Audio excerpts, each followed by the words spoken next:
Among past threats to the Republic, the Great Hyperspace War stands above all other wars in galactic history.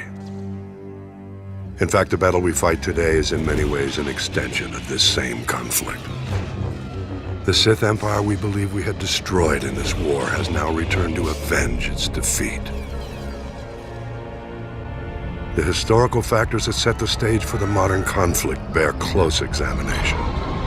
I believe the greatest factor of all may have been the way the Republic concluded the Great Hyperspace War. The Great Hyperspace War began at a time when the Republic had enjoyed millennia of peace, growth, and consolidation. In contrast, the Sith Empire was ending its centuries-long adolescent period. Undiscovered by the Republic, the Sith had conquered all of the star systems near Korriban. They were now seeking new opportunities for expansion. At this time, a brutal power struggle had broken out following the death of the Sith ruler. Among the contenders was the Dark Lord Naga Sadow. Whether by chance or destiny, it was at this time that two Republic explorers stumbled onto Korriban. Naga Sadow seized this opportunity to gain political advantage. The explorers were imprisoned as spies, but Naga Sadow staged an attack to liberate the explorers. He left evidence, suggesting the attack was a Republic military operation. Leveraging the widespread fear of an impending Republic invasion, Naga Sadow rallied the Sith to unite behind his cause, a preemptive strike against their newly discovered enemies. Eager for war, the people embraced Naga Sadow as their new ruler. His first act was to launch a vicious assault against the Republic. The Sith armies attacked on several fronts, including Coruscant itself. Naga Sadow commanded all his forces from a meditation sphere, suspended over a giant star. The initial onslaught overwhelmed the Republic's unprepared defenses.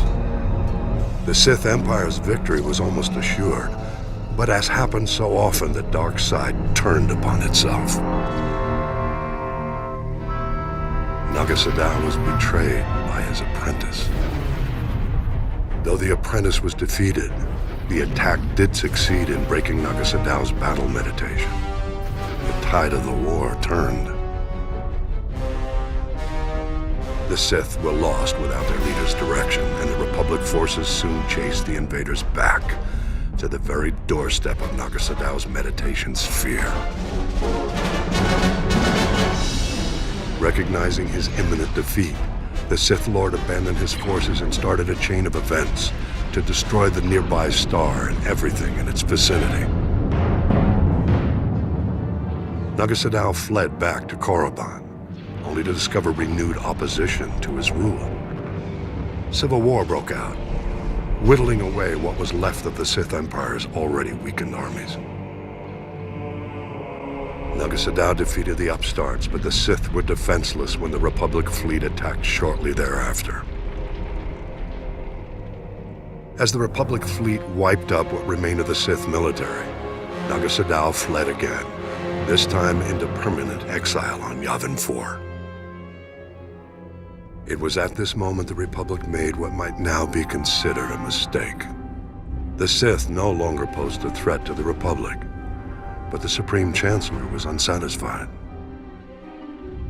Jedi and Republic forces were sent to Korriban and other Sith planets to ensure no remnants of the Sith Empire remained. It was this action which drove the surviving Sith to flee into deep space, with the new Dark Lord who rose to take Naga Sadow's place. The same Dark Lord they continue to call Emperor to this day.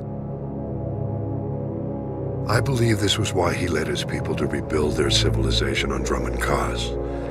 And this was why they returned 13 centuries later to get revenge against the Republic.